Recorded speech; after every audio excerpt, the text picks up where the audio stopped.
कहानी की शुरुआत होती है एक ग्रुप एक्सप्लोरर की टीम से जो साउथ अटलांटिक ओशन के बीच में होते हैं। उस शिप पर डेविड नाम का एक वेदर ऑफिसर था जो मौसम का हाल बताता है। वो लोग एक ऐसे आइलैंड की तरफ जा रहे थे जो समंदर के बीचों बीच मौजूद था। सरकार ने डेविड को वहां इसलिए भेजा था ताकि वो उस आइलैंड के बदलते मौसम का ऑब्जर्वेशन कर सके। डेविड को लगभग 1 साल तक वहां रुकना था मौसम का डेटा कलेक्ट करने के लिए। पूरा साल मौसम का डेटा कलेक्ट करने के बाद फिर उसे वापस लौट आना था। डेविड को साल भर का खाना और जरूरत का सारा सामान दे दिया गया था। कई दिन के सफर के बाद आखिरकार वो आइलैंड तक पहुंच गए। वो लोग बोट की मदद से उस आइलैंड पर उतरे। ये आइलैंड पूरी तरह से वीरान था, जहां एक परिंदा भी दिखाई नहीं दे रहा था। उस आइलैंड पर एक लाइट हाउस और एक छोटा सा घर था जहां डेविड को रहना था, क्योंकि इससे पहले भी एक रॉबर्ट नाम का वेदर ऑफिसर यहाँ रहता था। लेकिन अब उसकी ड्यूटी का वक्त खत्म हो चुका था। उसने 1 साल तक अकेले उस आइलैंड पर रहकर मौसम का डेटा कलेक्ट किया। अब उसकी जगह डेविड यहाँ पूरा साल मौसम का डेटा कलेक्ट करने के लिए रहेगा और वो पुराना ऑफिसर रॉबर्ट शिप के साथ वापस चला जाएगा। लेकिन जब पूरी टीम ने घर को विजिट किया तो वो हैरान रह गए, क्योंकि वहाँ किसी भी इंसान का नामो निशान नहीं था। कमरे के अंदर पुराने ऑफिसर का सारा सामान यहाँ वहाँ बिखरा पड़ा था। जिसके बाद कैप्टन और डेविड ने सोचा कि शायद लाइट हाउस में कोई हो सकता है। कैप्टन और डेविड बिना वक्त गंवाए लाइट हाउस की तरफ बढ़ते हैं और वो सब वहाँ एक अजीब नजारा देखते हैं। वो देखते हैं कि पूरा लाइट हाउस तेज और नुकीले लकड़ियों से घिरा हुआ था, जैसे किसी ने जानबूझकर उसे बंद कर दिया हो ताकि कोई भी अंदर न जा सके। जिसके बाद कैप्टन और डेविड ने लाइट हाउस का गेट कई बार नॉक किया, लेकिन अंदर से कोई रिस्पॉन्स नहीं मिला। आखिर में उन्होंने गेट को जोर से धक्का दिया और अंदर घुस गए। लाइट हाउस के अंदर उन्हें एक आदमी मिला जिसका नाम ग्रूनर था। जब उन्होंने ग्रूनर से पुराने वेदर ऑफिसर रॉबर्ट के बारे में पूछा तो उसने जवाब दिया कि वो तो मर गया है। वो समंदर की तरफ गया लेकिन दोबारा कभी लौट कर वापस नहीं आया। ग्रूनर की बातें सुनकर डेविड और कैप्टन दोनों चौंक गए। ये सब सुनने के बाद कैप्टन ने डेविड से कहा, अगर तुम अब भी चाहो तो हमारे साथ वापस चल सकते हो। लेकिन डेविड ने वापस जाने से इनकार कर दिया। डेविड ने सोचा अगर वो सरकार को उस आइलैंड का एक्यूरेट वेदर रिपोर्ट दे पाया तो उसे काफी मोटी रकम मिल सकती है। जिसके बाद कैप्टन ने उसे एक गन दी खुद की प्रोटेक्शन के लिए। और कैप्टन ने डेविड से कहा कि ये जगह मुझे सेफ नहीं दिखाई दे रही, अपना ख्याल रखना। इसके बाद उसे वहीं पर छोड़कर वो सब वापस चल दी और अब ये दोबारा वापस 1 साल बाद आएंगे। कैप्टन के जाने के बाद डेविड ने घर को थोड़ा सेटल किया, रहने के काबिल बनाया। रात होने के बाद उसे ड्रॉर में एक डायरी मिली जो पुराने वेदर ऑफिसर रॉबर्ट की थी। उस डायरी में आइलैंड के बारे में बहुत कुछ लिखा था। डायरी में एक मिस्टीरियस क्रीचर के बारे में कुछ बातें लिखी गई थी, लेकिन सब कुछ साफ नहीं था। कुछ बातें अधूरी थी। डेविड हर लाइन को ध्यान से पढ़ता गया। उस डायरी में कुछ अजीब तरह के जानवरों के स्केचेस भी बने थे। डेविड को समझ नहीं आया उसने ऐसी पिक्चर्स क्यों बनाई थी। शायद वो अकेला था और टाइम पास के लिए ऐसा किया होगा। डायरी के एक पेज पर पुराने ऑफिसर के वाइफ की फोटो भी लगी थी। डेविड वो डायरी पढ़ते पढ़ते थक गया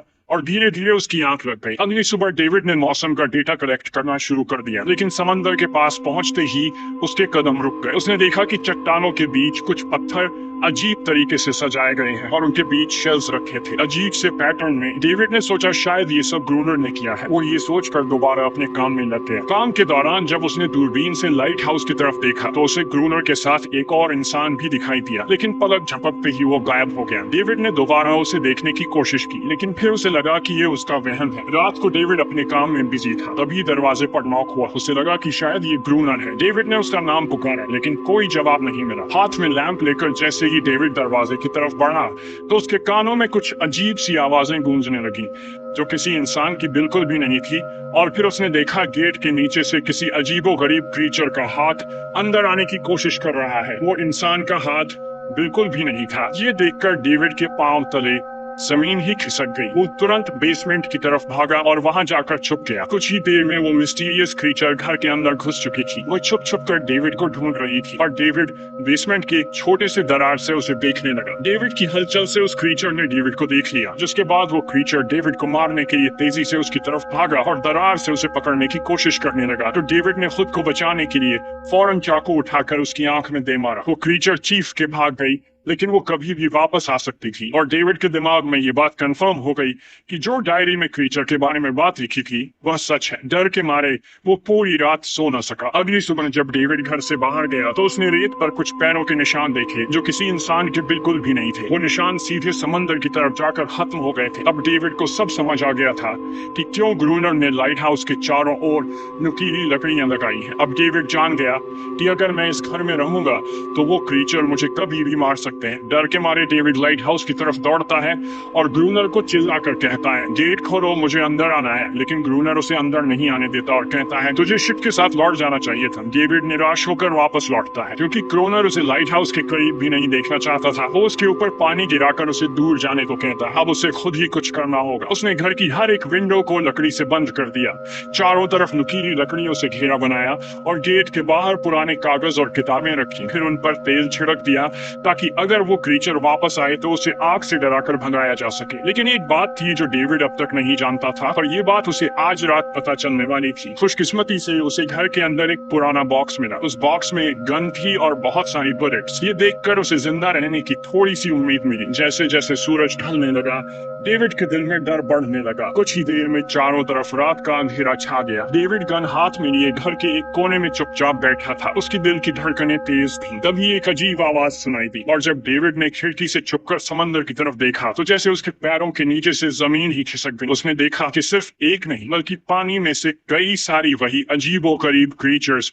उसकी तरफ बढ़ रही हैं। कुछ ही देर में वो सब इकट्ठा होकर कमरे का गेट तोड़ने की कोशिश करने लगे। डेविड ने तुरंत गोलियां चलानी शुरू की, जिनमें से कुछ क्रीचर्स गिरकर मर गए। डेविड को लगा कि गोली की आवाज सुनने के बाद वो डरकर भाग जाएंगे, लेकिन अपने साथियों को मरता हुआ देखकर वो और भी ज्यादा गुस्सा हो गए। तब डेविड प्लान बी अपनाते हुए गेट के बाहर रखे कागजों और पुरानी किताबों को आग लगा देता है। आग देखकर वो क्रीचर्स डर के मारे वापस समंदर में लौट गए, लेकिन अब वही आग डेविड के घर तक पहुंच चुकी थी। घर के दरवाजे ने आग पकड़ ली और धीरे धीरे फैलने लगी, क्योंकि पूरा घर लकड़ी का बना हुआ था। डेविड ने तुरंत एक चादर में खुद को लपेटकर अपनी जान बचाई और बाहर निकलकर लाइट हाउस के पास एक बड़े पत्थर के पीछे छुप गया। क्रीचर्स को शूट करते वक्त डेविड के हाथ में काफी गहरी चोट भी आई। तभी अचानक तेज बारिश शुरू हो गई। आग धीरे धीरे बुझने लगी, लेकिन पूरी रात की बारिश के बाद भी सुबह तक डेविड अपना घर नहीं बचा पाया। पूरा घर जलकर लगभग राख हो चुका था। अब अगर डेविड को जिंदा रहना है तो उसे लाइट हाउस में पनाह देनी होगी। उसने अपनी राइफल उठाई और लाइट हाउस के पास के पत्थरों के बीच छुप गया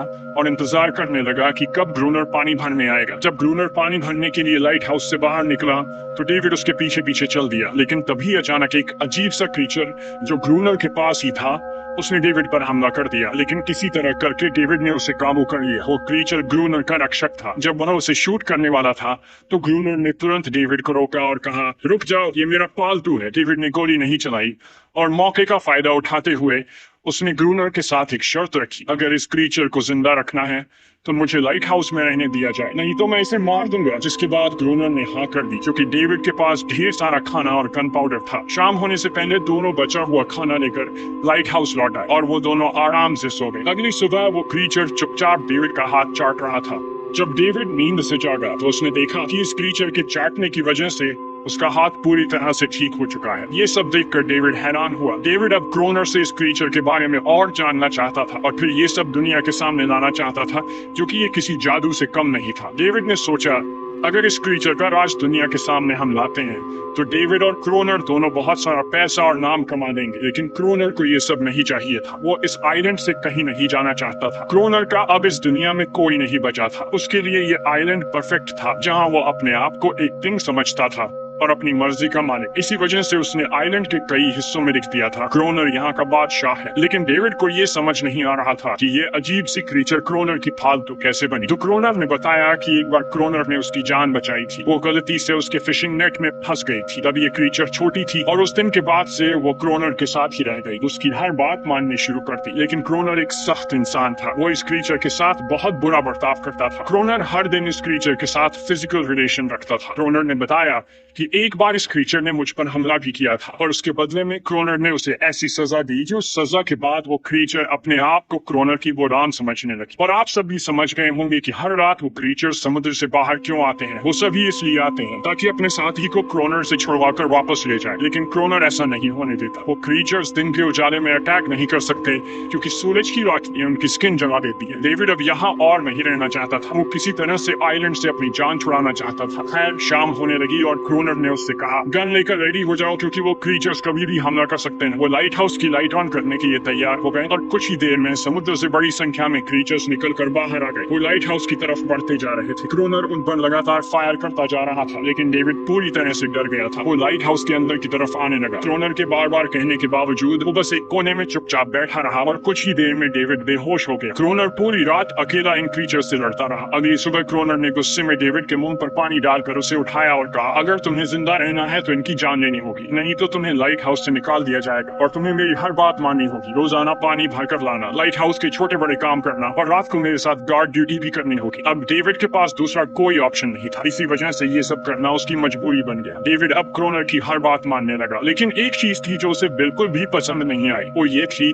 कि हर रोज उस फीमेल क्रीचर को अलग अलग तरीकों से फिजिकली टॉर्चर करना। रात होती है, दोनों फिर से गार्ड ड्यूटी के लिए तैयार हो जाते हैं और एक बार फिर वो क्रीचर समुद्र से निकलकर बाहर आते हैं। लेकिन आज डेविड को डर नहीं लग रहा था। उसने क्रीचर पर फायरिंग शुरू की, मगर आज क्रोनर कुछ भी नहीं कर रहा था। वो डेविड को बाहर छोड़कर लाइट हाउस का गेट बंद कर देता है और खुद चुपचाप अंदर बैठ जाता है ताकि डेविड खुद सीख सके कि इन क्रीचर से कैसे लड़ा जाता है। इसी तरह डेविड को लड़ते लड़ते वो रात कट जाती है और सुबह हो जाती है। सुबह क्रोनर ने देखा कि डेविड लाइट हाउस के गेट के बाहर खून में लथपथ बैठा था। अब उसने सीख लिया था कि इन क्रीचर्स से कैसे लड़ना है। इसी तरह समय गुजरता गया, रातों को इन क्रीचर्स से लड़ते हुए और दिन भर क्रोनर के लाइट हाउस के काम संभालते हुए। ये आइलैंड अब उसके लिए एक बंद घर जैसा हो गया था। वो हर वक्त सोचता रहता था कि कब ये जगह छोड़कर आजादी की सांस लेगा। समय के साथ साथ डेविड का उस फीमेल क्रीचर के साथ एक अजीब सी दोस्ती बन गई थी। डेविड को उसके लिए अब बुरा लगने लगा था। अब उसे समझ आया कि अपने लोगों को छोड़कर अकेला रहना कितना मुश्किल होता है। शायद वो क्रीचर भी कुछ ऐसा ही महसूस करती थी। डेविड ने उस क्रीचर को एक नाम भी दिया, अनारियस। इसी तरह से दिन गुजरते गए और फिर एक दिन उन्होंने देखा कि इन क्रीचर्स के अटैक्स धीरे धीरे कम हो रहे हैं। डेविड सोचता है शायद सर्दियों में वो कहीं और चले जाते हैं या फिर शायद उन्हें समझ आ गया था कि इन दोनों से लड़कर कुछ हासिल नहीं होगा। लेकिन क्रोनर ने उससे कहा कि ऐसा बिल्कुल नहीं है, वो फिर से अटैक करेंगे। अब वो अपनी संख्या बढ़ा रहे हैं। कुछ और दिन ऐसे ही गुजर गए। एक रात डिनर के बाद क्रोनर और डेविड ने टाइम पास के लिए चेस खेलना शुरू किया, लेकिन यहीं पर क्रोनर से एक बड़ी गलती हो गई। वो दोनों खेल में इतने उलझ गए कि लाइट हाउस की लाइट्स ऑन करना ही भूल गए। अंधेरे का फायदा उठाकर क्रीचर्स ने उन पर अटैक कर दिया। डेविड ने देखा कि क्रीचर्स की संख्या इतनी ज्यादा थी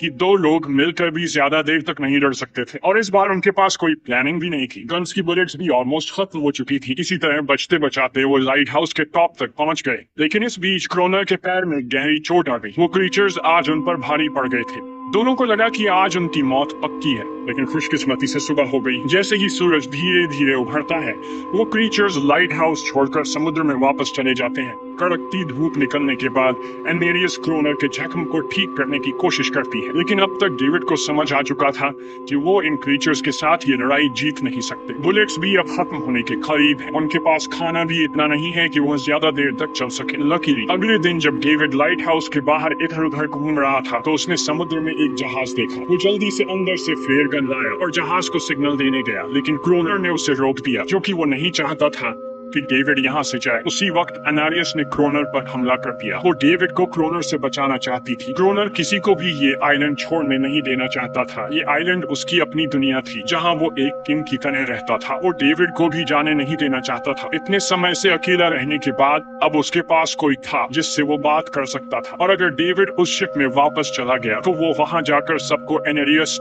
और उनके बारे में बता देगा। इसलिए अब डेविड यहाँ से नहीं जा सकता। धीरे धीरे वो शिप डेविड की आंखों के सामने समुद्र में गायब हो गई। अब उसके पास कुछ भी करने को नहीं था। कुछ और दिन ऐसे ही बीत गए। क्रोनर अब भी डेविड और अनारियस दोनों के साथ बुरा बर्ताव कर रहा था, लेकिन अनारियस को वो खास तौर पर मारता था, जो डेविड को बिल्कुल पसंद नहीं था। एक दिन डेविड ने अनारियस को एक छोटी टॉय बोट गिफ्ट में दी, जो उसने किसी मछली की हड्डी से बनाई थी। लेकिन जब अनारियस ने उस बोट को देखा तो वो डेविड को आइलैंड के एक ऐसे कोने में ले गई जहाँ सचमुच एक असली बोट रखी थी। जब डेविड ने इस बोट के बारे में क्रोनर से पूछा तो उसने कहा हाँ, उसे पहले से पता था कि आइलैंड के इस हिस्से में एक बोट है। क्रोनर कहता है कि कुछ लोग इस आइलैंड तक बोट के जरिए अपनी जान बचाने आए थे, लेकिन सुबह होने से पहले उनमें से कोई भी जिंदा नहीं बचा। सबको इन क्रीचर्स ने मार दिया। वो सब शिप में गोला बारूद ले जा रहे थे, लेकिन समुद्र में आए तूफान की वजह से उनका शिप इसी आइलैंड के पास डूब गया। ये सब सुनते ही डेविड के दिमाग में एक आइडिया आया। उनके पास एक डाइविंग सूट जैसा कुछ था। डेविड ने कहा कि अगर हम दोनों में से कोई उस सूट को पहनकर समुद्र के उस हिस्से में जाए जहां वो शिप डूबी थी, तो हो सकता है उन्हें कुछ बुलेट्स या डायनामाइट मिल जाए।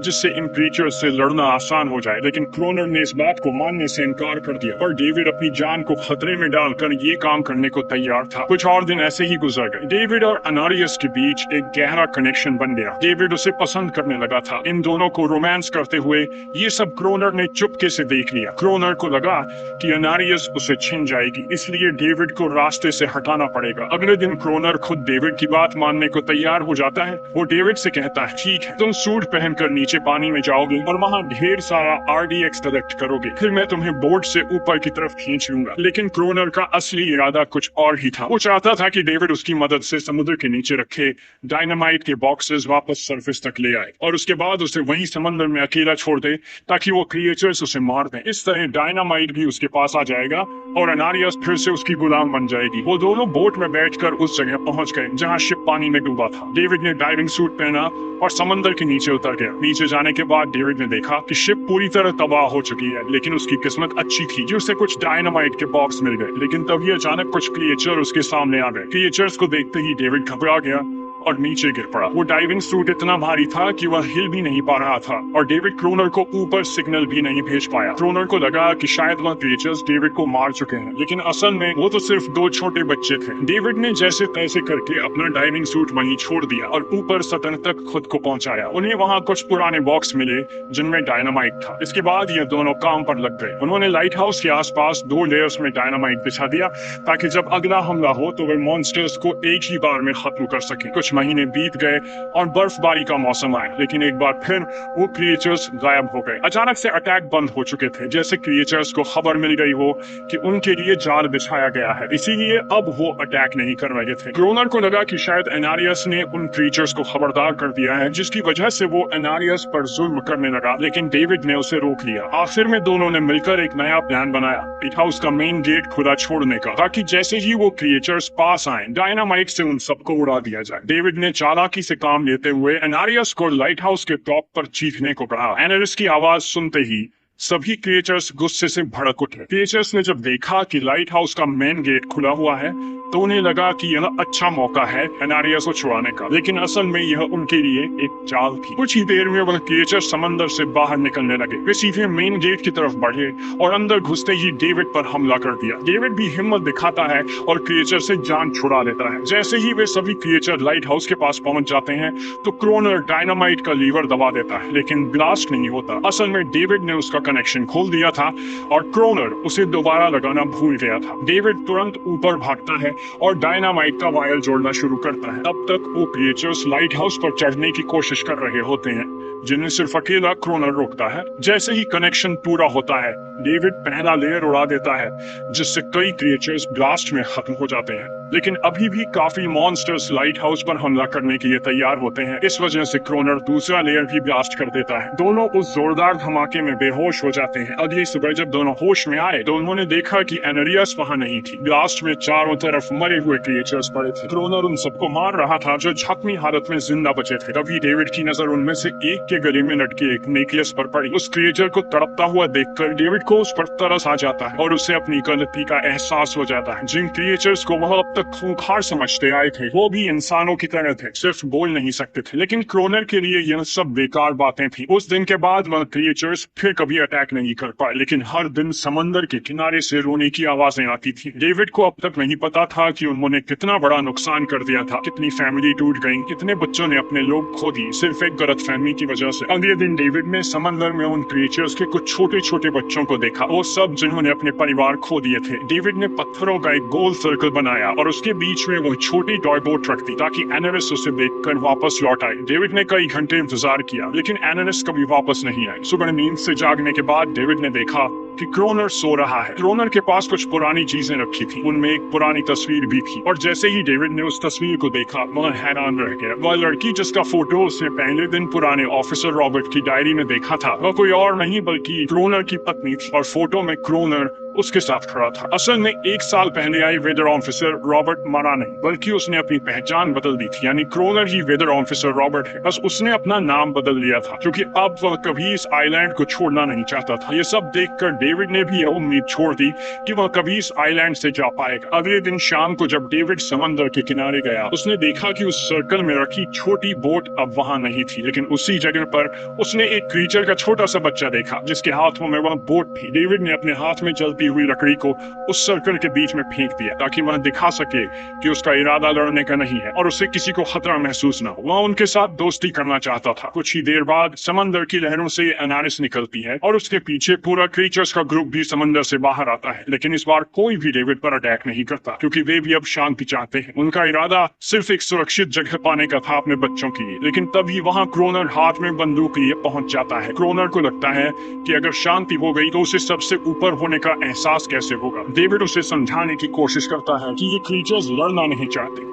ये शांति चाहते हैं, लेकिन क्रोनर किसी की नहीं सुनता। वो एनेरियस से चिल्लाकर कहता है अंदर चली जाओ, लेकिन ये पहली बार था कि एनेरियस ने उसकी बात नहीं मानी क्योंकि अब वह उसकी नौकरानी नहीं थी। ये देखकर क्रोनर को लगता है कि अब इस आइलैंड पर उसकी बादशाहत नहीं रही। क्रोनर खुद को अंदर से कमजोर महसूस करने लगता है क्योंकि अब कोई भी उसका हुक्म नहीं मान रहा था। गुस्से में उसने लाइट हाउस की तरफ कदम बढ़ाए। डेविड को लगा शायद क्रोनर को अब समझ आ गया होगा कि हर एक जानवर आजादी चाहता है, कोई भी किसी का गुलाम बनकर नहीं जीना चाहता। लेकिन क्रोनर के सर से बादशाहत का भूत कहाँ उतरने वाला था। जैसे ही वह लाइट हाउस पहुंचा, उसने सिग्नल गन से एक फ्लेयर छोड़ी जो सीधा जाकर एक क्रीचर के बच्चे से टकरा गई। उस बच्चे की तुरंत मौत हो गई। सभी क्रीचर्स डर के मारे भाग गए और एनेरियस ने भी डेविड पर अपना पूरा भरोसा खो दिया। गुस्से से पागल डेविड तुरंत लाइट हाउस की तरफ भागता है क्रोनर को सबक सिखाने। डेविड उससे लड़ने लगता है, क्यों किया तूने ये सब? ये लोग तो बस शांति चाहते थे। लेकिन क्रोनर इतना हिंसक हो चुका था कि उसने डेविड को मारने का फैसला कर लिया। वह हाथ में लोहे का रॉड लेकर जैसे ही डेविड पर वार करने जा रहा था, डेविड ने उसे उसके असली नाम से पुकारा और कहा, रुक जाओ रॉबर्ट, तुम खूनी नहीं हो। ये सुनकर क्रोनर एकदम रुक गया। असल में रॉबर्ट ऐसा इंसान कभी था ही नहीं। इस आइलैंड पर आने के बाद अकेले रहने की वजह से उसकी मेंटल हेल्थ बिगड़ चुकी थी। अकेलापन, अपनी पत्नी की मौत और गहरा डिप्रेशन, इन सब ने उसे ऐसा बना दिया था। वह असल में कोई किलर नहीं था, वह एक अच्छा इंसान था। क्रोनर को एहसास हुआ कि ये क्रीचर्स कभी लड़ना नहीं चाहते थे, वे बस शांति चाहते थे। क्रोनर ने उन्हें सिर्फ इसलिए मारा ताकि वह खुद को पावरफुल दिखा सके और अब क्रोनर को अपनी गलती का एहसास हो चुका था, इसीलिए उसने खुद को उन क्रीचर्स के सामने सरेंडर कर दिया और कुछ ही पलों में उन्होंने उसे मार दिया। डेविड लाइट हाउस के अंदर खुद को लॉक कर लेता है। समय ऐसे ही बीतता चला जाता है और 1 साल बाद आइलैंड पर एक गवर्नमेंट अफसर आता है, साथ में एक नया वेदर ऑफिसर भी होता है। अब नए गवर्नमेंट अफसर ने इस आइलैंड पर वेदर मॉनिटर की ड्यूटी करनी थी। जब कैप्टन पिछले अफसर के बारे में डेविड से पूछता है तो डेविड भी वही बात करता है कि वह पानी की तरफ गया था लेकिन कभी वापस नहीं आया और वेदर ऑफिसर को भी लगता है कि डेविड ही क्रोनर है। डेविड ने भी उनकी इस गलतफहमी को ठीक नहीं किया। वह चुपचाप बालकनी पर गया और खड़ा हो गया बिना कुछ कहे, क्योंकि अब वह भी इस आइलैंड को छोड़ना नहीं चाहता था, बिल्कुल क्रोनर की तरह। इसी दौरान एनेरिस भी अपने परिवार के साथ खुश थी। अब उन्हें किसी क्रोनर जैसे आदमी का डर नहीं था। अब वे आइलैंड पर भी और समंदर में भी आजादी से जी सकते थे। इसी के साथ कहानी खत्म हो जाती है। अगर वीडियो आपको अच्छी लगी हो तो हमारे चैनल को जरूर सब्सक्राइब कीजिए।